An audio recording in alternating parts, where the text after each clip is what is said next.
Are you ready to start living richer? Well, you've come to the right place. Welcome to the Live Richer podcast, hosted by Jamie Catmull, a podcast created for people to challenge and manage their ideas of wealth, culture, and money across the world, bringing you the best personal finance advice to make more, save more, and live richer. Now, here's your host, Jamie Catmull.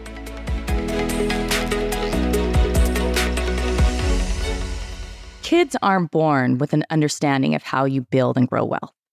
And as a parent, it's our duty to keep them from entering adulthood clueless about the concepts of money. And that's where Bobbi Rebell comes in, author of Launching Financial Grownups and host of the critically acclaimed Money Tips for Financial Grownups podcast.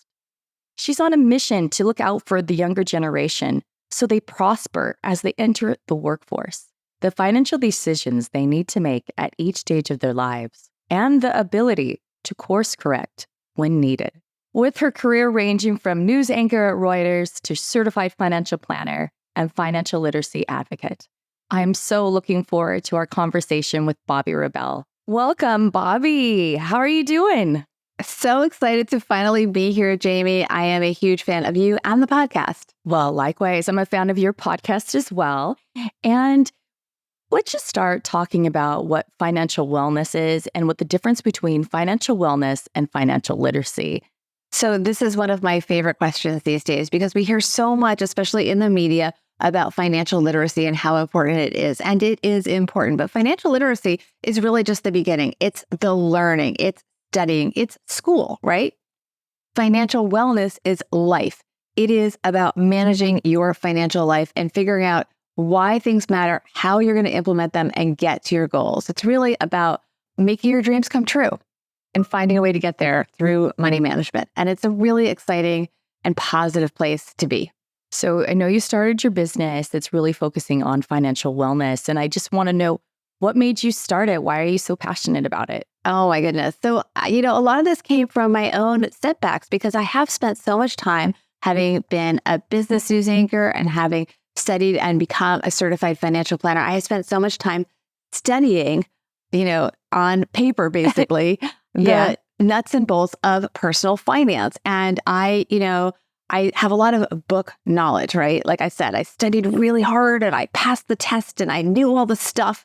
But when it came to life, my own life, my friends, my family, I found that it really wasn't that simple. You can know, for example, how a 401k works, but that doesn't mean you're going to actually do the things you're supposed to be doing because you don't always put it in context of your life. So it's making these dreams real rather than just have this idea on paper that really excited me and also, frankly, frustrated me. And I wanted to find a way not only to motivate myself, because so much of my work comes from my own setbacks and challenges, to put it kindly. I'm kind of covering up the elephant in the room, my mistakes, because I make many money mistakes that people don't realize, but really finding a way to work on my own financial life and then give back to people and help other people come along for the ride with me as well. So what were some of those mistakes you made early on? Oh my goodness, so many mistakes. Many of them have to do with being a parent because parenting, and this is such an interesting thing to bring up, Jamie. We can say these things on paper, right? And we've all experienced them. You're supposed to not spoil your kids. You should give them allowance and make them work for it. Okay, so I'm going to give my kid allowance because he's going to learn how to have delayed gratification. He's going to learn that he has to do certain jobs in order to be because he's part of the family and we have these expectations and you work in order to earn money and he's going to have these great life skills. So we're going to set up an allowance system, right? Jamie, it totally backfired. It was a disaster because I set up a reward for the allowance that he didn't care about, right? So if you say to a kid, well, if you don't, you're going to get, I think it was $15 a week in allowance, right? And I set it up in an app and it would be very automatic. And in order to get the allowance, he had to make his bed. He had to go to bed on time. He had to never miss a homework assignment. I mean, I thought the bar was pretty low, right? That's not so hard. Those are like really basic.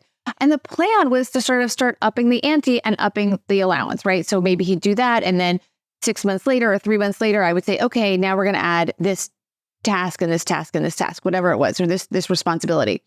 And we would add more money. And that would be really exciting, like getting a raise at work. And we'd have all these life skills. Well, the problem, Jamie, was that he didn't really care about he would rather not make his bed and not get the allowance. Like he just wasn't that, he didn't have anything. He was like, well, what do I need to buy? I have everything I need. So basically I not only did it fail, I gave my child permission to not make his bed. I gave him permission, like nothing bad would happen other than him not getting his allowance if he didn't hand in his homework on time. He was actually not bad with that. But things like making the bed and cleaning up after himself, now he had permission basically because he chose not to have the allowance in return for not having to make his bed and do those other chores.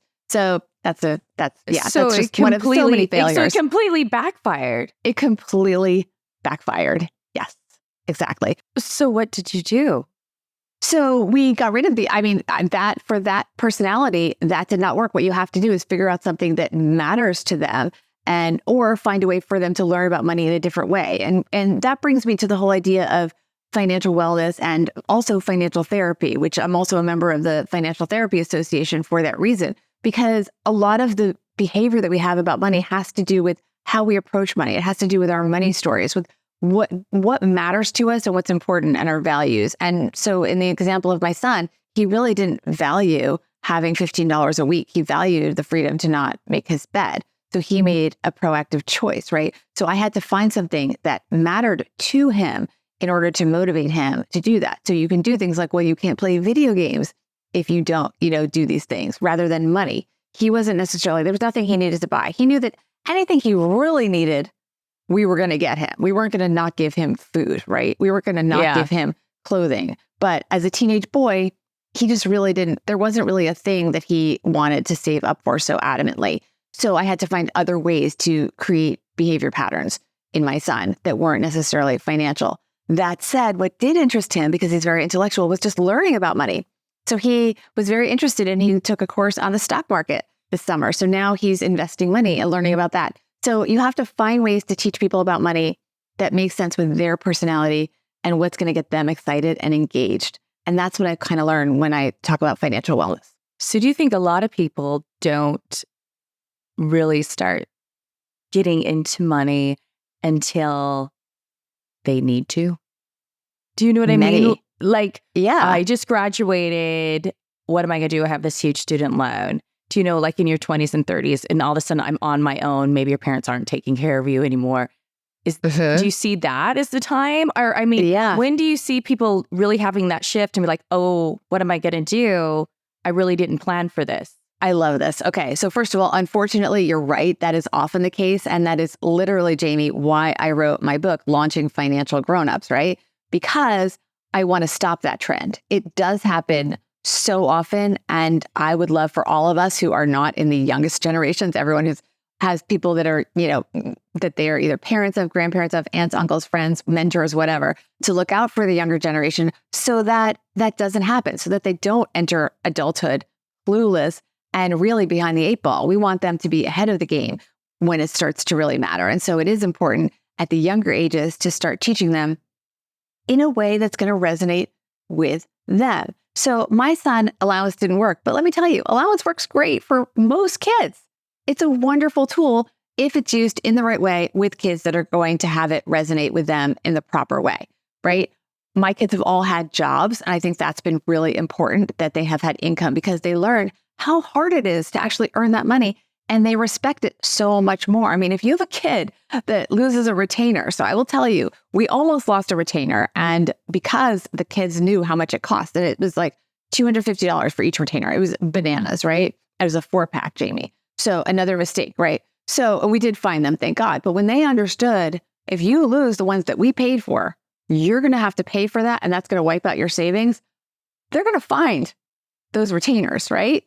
So it's really important to make the money real. And if they have a job, so back to my teenager, he had a job briefly as doing deliveries for a local pharmacy.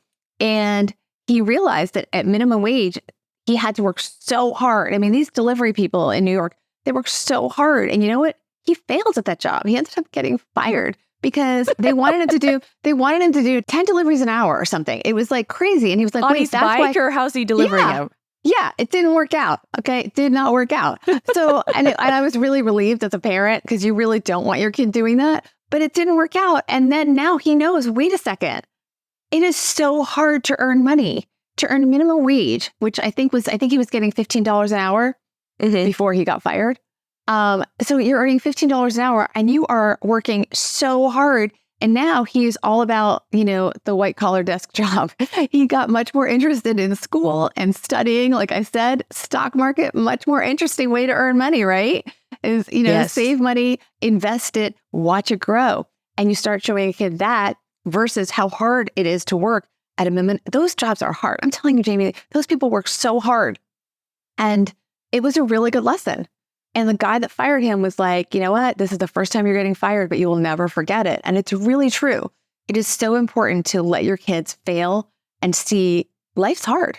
And if you want to be successful and be financially self-sufficient as a financial grown-up, you are going to have to be very intentional and set yourself up for success, ideally at a younger age. And to your question that you asked me earlier, yes, that's not happening enough. And yes, that's why I wrote Launching Financial Grown-Ups, which was my book that came out almost a year ago. It's crazy. Yeah. It's a great book. Thank you. She's a wealth full of knowledge. Bobbi is. But I wanted to also bring up another book you wrote, and that was How to Be a Financial Grown-Up. Yes. Yes, How to Be a Financial Grown-Up. And from that, I mean, what do you think inspired you to write that book? And then what did you learn from it? Okay, I love this question because it was actually a very unusual way to come up with an idea for a book. I had been working as a business news anchor at Reuters, and I did love that job, but it had been 15 years and I was kind of looking for something else. And if we're being truly candid, I also wanted something a little bit more family friendly. And I went on something that I now refer to as my mentor tour, where I called up everyone that I'd ever really known that I thought was smart and might be helpful. And I didn't couch it in, can I buy you coffee and pick your brain? And because that sort of rubs a lot of people the wrong way, because it's really like, no, just say what you mean. You don't want to catch up as friends and have coffee. You want career advice. So I basically called people and said, I want career advice. Can I come to your office? Will you spend 15 minutes with me? And I did this for about 6 months and I got the most amazing advice. And one of the people that gave me advice said, if you write a book, you can use that to grow a business, to grow a speaking business, to grow consulting business, which is what I've effectively done. But also it's something that will really help you figure out who you are and what you want to give to the world.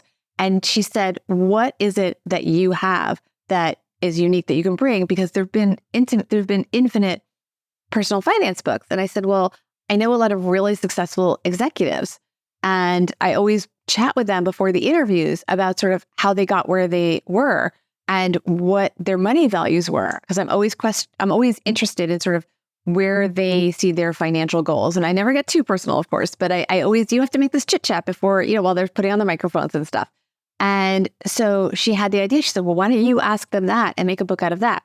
So How to Be a Financial Grown-Up is a compilation of these mini interviews with these top financial executives explaining sort of, I call it their financial grown-up moment, which is their aha moment when they sort of realized, like my son getting fired from a job that paid minimum wage. Wow, it's really hard to earn money, right? That would have been his financial grown-up moment to a large degree. I asked these celebrities, what is your financial grown-up moment? So I have everyone from Kevin O'Leary from Shark Tank is on it. Tony Robbins. Tony Robbins wrote the foreword. Yeah, I saw Cynthia Rowley, the fashion designer, is on there. Drew Barrymore is in there. So I got these amazing, and she's a big executive. Cher Flowers brand is amazing. Drew's an incredible entrepreneur. A lot of people don't realize that. So many incredible people were all so eager. I thought I would have 10. I think I ended up with 25. I mean, it was like, I couldn't believe how many people wanted eagerly to share these financial grown-up moments. And I also asked them the lessons from those stories. So it was really, I'm really proud of the book. You can tell the way I'm talking about it. Maybe I'll do an updated version. Was there one that kind of resonated? Oh gosh, there's so many. I think the Cynthia Rowley one really resonated because Cynthia Rowley, the fashion designer, talks about how she had this sort of big idea to do fashion, but she didn't really have a full collection ready. And she was on the subway, I think, and I may tell the story not exactly perfectly, but basically she was on the subway and she was wearing her own clothing. And somebody said, oh, who's the designer behind that clothing? And she's like, me. And this person was the buyer for a big department store. And I'm not going to say it because I don't want to get it wrong. But anyway, big fancy department store. And they said, oh, you're a designer. I would love to see your work. Can you come by next week? So she had to like put together this like mini collection immediately. And that's how she got her first like, big sale into a big department store. And so the moral, the sort of lesson from that is you got to always be ready. And when an opportunity comes, if you're not ready, get ready. Don't say, I'll have it to you in a month. If they say they want it next week, get it to them next week. Find a way and just be resourceful. And I just love that. She was such an inspiration.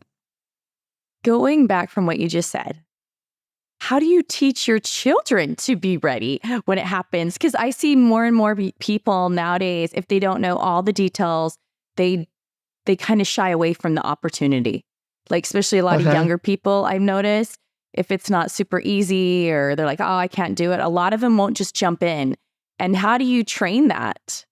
I think that's accurate. So first of all, as parents, grandparents, aunts, uncles, people that just care and have relationships with younger generations and are mentoring them, I think it's really important that we step back and realize that ultimately it's on them. We are stakeholders in their lives, but we have to kind of give them space and not always be there to rescue them, right? So you're probably providing a safety net for them if they're able to not take those risks.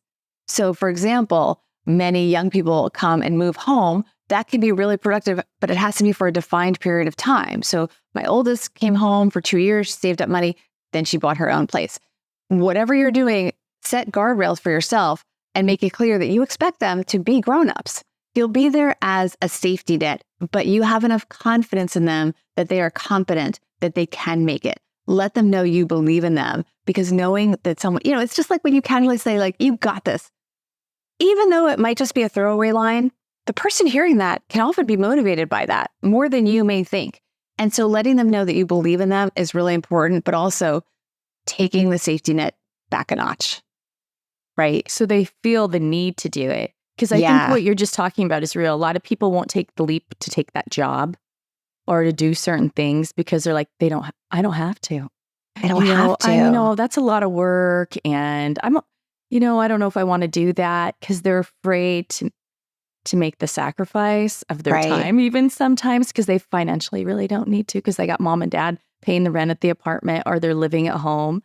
You've talked to a lot of people, and I've talked to a lot of people. It does seem that a lot of people have their greatest big aha moment like that when they're at their financial worst. I completely agree.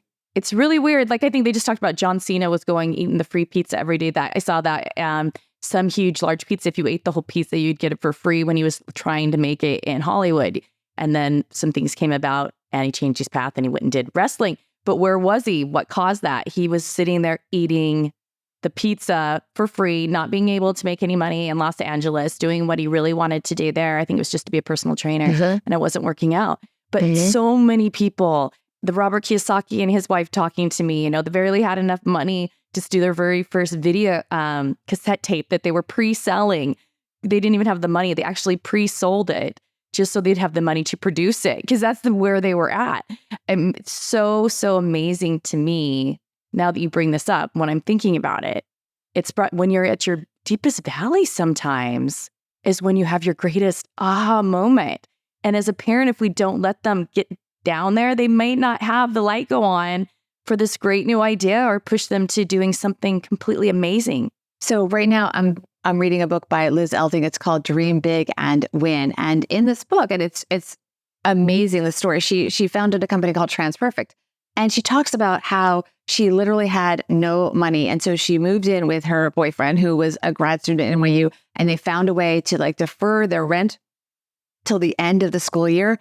And they literally started this business from their dorm room, all the cliches, like eating ramen noodles. And months went by, and they're still barely getting sales. And it just was such and now, she is, I don't know exactly she's been, one of the most successful female entrepreneurs out there on the cover of Forbes magazine, right?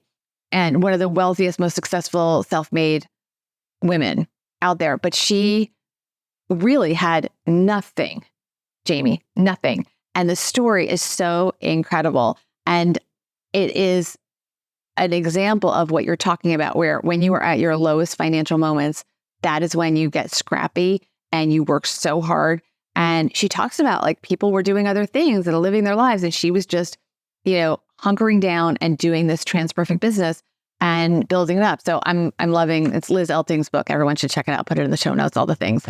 But she's incredible and an inspiration, a perfect example of what you were saying. Oh, yeah. Just sitting here, I think of all the different people. If you know Susie Orman's backstory, the same's with her. Barbara Cochran. I mean, they just, oh my goodness. We probably could go on. And if you really look at people's lives, most of them had that moment where something motivated them because they had hit rock bottom or something happened. And they're like, okay, I got to do something right now. And it caused this huge shift. Just like your son losing his job is like, hey, I can't do this. This is not going to be my path. But I talked to other CEOs.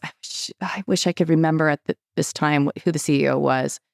And he told me that with his family, he makes all of his kids have jobs. Even if they played sports, people are like, oh, my kid plays sports. He doesn't have time. So they had to do it before school. And I think they worked in a laundromat. One worked in a bakery before they even went to school. And he made him go do it. Because he said if they didn't learn the value of $1 and how hard people are working, they wouldn't have the initiative to go get jobs and do things that would make them money. Yeah. A lot of people just say, I got to do what makes me happy. But a lot of people don't realize being financially stable is what's probably going to make you happy. Yes. If you look at the anxiety and things that come from not having money and the depressions that can come into your life, me personally, I've experienced it. Everyone's experienced it when you're in your 20s and you're barely making it and you're getting in credit card debt or different things are happening because you've been foolish and you maybe overspent. So, and you're like, oh my goodness. And then you start thinking you're not as valuable as other people and you get stressed. It's really hard. I think that's something that a lot of people face, especially in your 20s and 30s. And even as you get older, because maybe you're maxing out the credit card to provide for your child, right? Yeah. To give him the best shoes and things. And maybe you shouldn't be. One of the things that I tell parents to talk to their kids about, especially their almost adult kids, and part of the whole launching financial grown-up philosophy is that you should absolutely follow your passion, but your passion shouldn't necessarily be your income. Sometimes your income should be able to help you afford your passion, right? Because not only may your passion not pay, which is often the case, but also if you make your passion your work, sometimes you lose the passion for it, right? So it's the classic thing where you have the chef that cooks all day and you would think that person would come home and they'd be whipping up these amazing meals for their family, but very often they don't want to cook because their passion for cooking has become work and it's work and they want to be off from work. So it can sometimes kill your passion when you, for income, follow your passion, right? So you want to really be careful about that. And what you say about stability is no joke. I mean, it's really important. As we record this, there's a writer's strike and an actor's strike going on because those careers, which sound so great, and for the top whatever percent don't provide stability. And that's what a lot of these people are trying to get. And it's a really tough thing when you have an industry that's structured that way versus an industry like finance where, sure, you could get laid off, but you will probably have a job that has a reasonable amount of financial consistency. So it's tough when as a parent, when you're talking to kids about, a lot of kids just went to college right now, about what their career path will be. One thing I do talk about, and it actually frames the book, Launching Financial Grown-Ups, is the importance of helping your child choose a career path that will provide the ability to be a financial grown-up, and how our oldest, who wrote an epilogue to the book, which is the highlight for everybody, she actually switched majors in college because she decided that she wanted to just have more money. And so she did something that she's come to love and come to enjoy. She's a cybersecurity consultant, but she had wanted to be a teacher originally. And she realized that unfortunately in this country, teaching is not going to pay as much as being a cybersecurity consultant. So she may at some point in the future, right now she's pretty busy, maybe in the future she'll do some volunteer teaching, which is her passion. But for income, she looked at what is the best use of her skill set to earn the most money so that she could do the things she loves to do. And she's having a great time. She's traveling. She owns her own apartment. She can eat out when she wants. And she's saving all that she's supposed to be saving in the 401k. I know she maxes it out. So that career choice allowed her to do that. And as parents, grandparents, aunts, uncles, mentors, as I said, we should really be taking an active role in helping the next generation make smart choices. Tell me what your best tips are, or even tips you've heard when it comes to saving money like 20s and 30s, 30s, 40s, 40s, 50s, and then even maybe in retirement when it comes to saving your money? So I think it's about mindset. And this goes to moving away from financial literacy back to financial wellness strategies, AKA, what my company does, and really think about what is going on in your life. So most likely, the life stage you're in your 20s and 30s, you can afford to be selfish and you can hoard money. So this is the time to know that no one is going to suffer if you make a choice to spend money on yourself. And by spend money, I mean save it, keep it, invest it. I don't remember whether you said save or invest. You do want to save money. It's more important, though, to make sure that you are investing the money, just not putting it in just a savings account. Make sure it's invested somewhere smart that makes sense for you. Higher tolerance for risk because you're younger, of course. But remember, in this life stage, it is all you. So sock away as much money as possible because you are in control. You can decide not to buy that cute outfit, whatever it is, or to earn more money, stay for the overtime pay, whatever it is. Middle of life, let's say a little bit older, late 30s, 40s, you might be having a family. Tougher because now you have dependents, as you mentioned, right? The kids have come, the kid needs braces. You could choose in between, saving in the 529 for their college or they're paying for their braces, which they need. It's kind of tricky. So you have to make some tough choices. So the important thing here is to remember these are probably leading up to, if not your peak earning years. So make sure that when you get those raises, that's kind of money that you can switch over to investing. That's kind of a mindset move that can help you motivate to stay investing and stay savings, even though your costs are probably pretty high relative to when you were younger, and really focus on being strategic in those investments. They will start to show higher balances. So compound investing, tricky at first because you don't see a lot of results, but as the balances get bigger, that's where the magic starts to happen. So sometimes checking in and actually looking at the balances can be a motivator. I have found that. And then as you move into your 50s and 60s, you're kind of getting towards that retirement. So you really want to be, I think, meeting with professionals if you haven't been already and making sure that things are lining up the way that you want them to based on your goals. And obviously in retirement, you want to be set up for success in that you want to create income streams for whatever lifespan you're going to map out. And I hate retirement's hard, Jamie. I get a little, scared because it seems so, I don't know. It's scary, retirement, even for me. And I think that goes to the point that money isn't just numbers. It's also emotional and it's also about our relationships and stuff. But back to the point, when you get to thinking about retirement, make sure you have those income streams set up. Make sure you have financial safety nets. Make sure you understand what your costs are and make some choices. If you're not where you are, where you want it to be when it comes to your savings as you get into retirement, you need to course correct and you need to have those tough conversations with yourself and other stakeholders in your life so that you don't run out of money. And that may be some tough choices, but it may also be some really fun choices. So just be honest with yourself and don't be in denial. Wherever you are, you'll make it work. I remember I just said the term course correction. That actually came from an executive that I interviewed in my TV days when I said, but everyone puts out these big numbers that we need for retirement.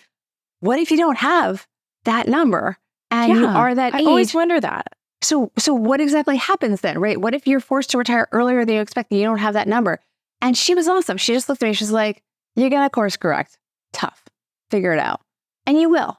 She gave me a little tough love, but Jamie, that's the truth of it. Like we have Social Security. Most of us have some kind of a 401k, IRA, and so on. And hopefully we have good old fashioned investment funds and brokerage accounts or whatever. Maybe we have equity in a home. Figure it out, downsize your life and live with it. Don't be in denial and, keep the big home that you raised your kids in the high income, high tax bracket, high real estate tax district, whatever it is, with all that overhead and the big air conditioning bills or the big heating bills and all the things. Just, right size it to your life and you'd be surprised how much further your money will go. And you may want to do that even if you aren't tight on money. But as this executive told me, just course correct, it's going to be fine. We get a lot of marketing messages from companies that are eager to help us manage our money, many of which are excellent. Okay. So I'm not putting them down, but the marketing messages with the Adirondack chairs looking off into the distance, Yes. with your love of your life and everything's so amazing. First of all, Adirondack chairs aren't that expensive and you can go to a park. Okay. First of all. So don't worry about that. You can do that if you really want to look like the ad for all those financial companies. But the truth is, you're going to figure it out. You're going to have family and friends. Hopefully, maybe you own real estate, whatever it is, you'll figure it out. You don't have to live up to somebody else's dream. Dream your own dream. I think you're right. I think we all think we have to be traveling the world and living like the advertisement, but we don't. No. Oh my gosh. Most people are happiest if they just are with family and friends, live near them, and they are financially comfortable. And you know what? The truth is, once you get past the sort of this bulge in the middle of life when you have kids and sort of a lot of these expenses that you, if you have kids, I should say, that you can't, they aren't really optional. Like I joked about braces because that was really a painful phase of my life when I had 3 kids who all needed orthodonture. Many parents can relate to that. You don't have these adamant things. You don't have college tuition to think about. You get past that and everything is optional. Like everything's kind of discretionary. You don't have to live in a certain location, city. You can live in a different place. You can live in a different house, a condo instead of a house or whatever it is. Course correct. It's not that big deal. The most important thing is that you take care of your health and that you're with people that you love and that care about you and that you can do the things that matter most to you. And all this other stuff in the ads, whatever, it's fine. No one needs to travel the world. I mean, if you want to, put on a backpack like you would if you were 17. That's okay too, right?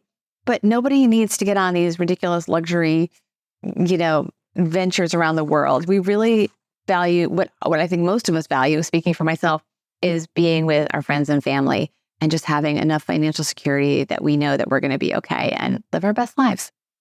I think that's for every age in a way. Yeah. All you really want is to be healthy and to be able to just have those simple things in your life. I think the world and the media constantly tells us that we need more in order to be happy. When in reality, we don't. It's having that financial security that ultimately will bring you that most happiness. And I think if you can teach that to yourself and then teach that to your children, I think that would be a huge blessing in their life to let them know and to let yourself know that you don't have to have all these things in order to be happy. It is more important that you have the financial security that if something happened tomorrow, that I could pay my bills. Exactly. Because I think, you have people that I hate to say them, but they commit suicide. I've known personally because their family was in financial troubles and the dad just couldn't handle the stress of letting his family down. There's so much pressure put on that a lot of people suffer mentally over it. And I think it's something that needs to change. And more people need to be thinking, like you said, you can course correct. It's okay. You can downsize. It's okay. Those things don't make you valuable. And I think that's what we think. We think if we got Gucci on, we got Chanel on, that somehow we're more valuable. No. When in reality, it does need to come from the inside. Yeah. I could not agree more, Jamie. I think you said it so well. And I think that's what we tell our children when we say, hey, I want this, Mom. We should say, you don't need that. It's just a want. It's not going to make you play any better wearing those expensive shoes, chances are, than the other ones. But maybe it does because it gives you confidence. And I think that's what happens a lot of the time, that certain things give us confidence. And so we purchase them and they can put a very higher the price tag, somehow the more confidence these objects seem to give us. Oh, it's true. But I think it's this false sense of confidence. You bring up an interesting point because what you're sort of alluding to also is this sort of underlying financial peer pressure that goes on. Yes. And this happens a lot with teenagers, especially because they're most sensitive to it. But if we're being honest, it happens at all ages. I mean, I have been known to buy, the little purse to fit in with everybody. We've all been guilty of some version of that. Or human, which is, again, goes to the idea of financial wellness, not just learning on paper. On paper, we know, of course, you shouldn't buy the fancy purse, but then we do. Why? Because, everybody has that and we don't know what else to wear. So we kind of buy something similar to what everybody else has. But there is a way to actually, one technique that I do teach, and it's worked with my teenage daughter. Now she's in her 20s, I should say. But when she was sort of going through the thick of that is, instead of letting somebody else, for example, pick where everybody's going out to eat or whatever, say, I'll make the reservation or I'll make the plans. And then you pick a plan you pick a place to go with your friends that is more affordable. Or you say, I feel that's too expensive when someone picks that. I mean, you know what? Your friends that maybe one person in the group has infinite money because they're like a trust fund kid. But let me tell you, the other people are going to thank you for cutting the budget. And that happens, because one person will make the plans and sometimes they're well-intentioned. They have no idea that the other people, that's a stretch and that's not necessarily where they want to spend their money. A lot of times we spend money because other people tell us to indirectly because they made a dinner reservation or they invited us to something. Oh, the tickets are X dollars. You can Venmo me. Great. But like now I just spent $200 on tickets to something I didn't really want to go to. When I really just wanted to hang out with you, we could have walked in the park, right? And by the way, my super successful friend, Liz Elting, that I mentioned her book earlier, you know what we do? We walk in the park. And it's not because either of us necessarily need to not spend money on the food, but we just want to be with each other, right? So that's what we do. So this is what, someone with a ton of money, she loves to walk in the park with me. And I love to walk in the park with her and we're great friends. And it costs $0. And that's not why we do it. We do it because we want to spend time with each other.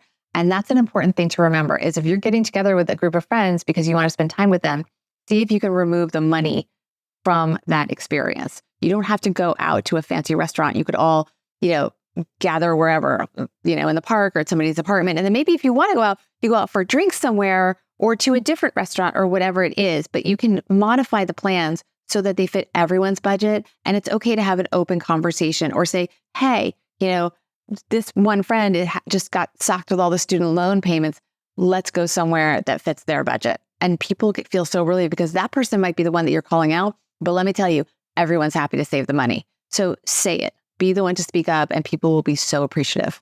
What people would be surprised of is a lot of people who have a lot of money are very tight with their money.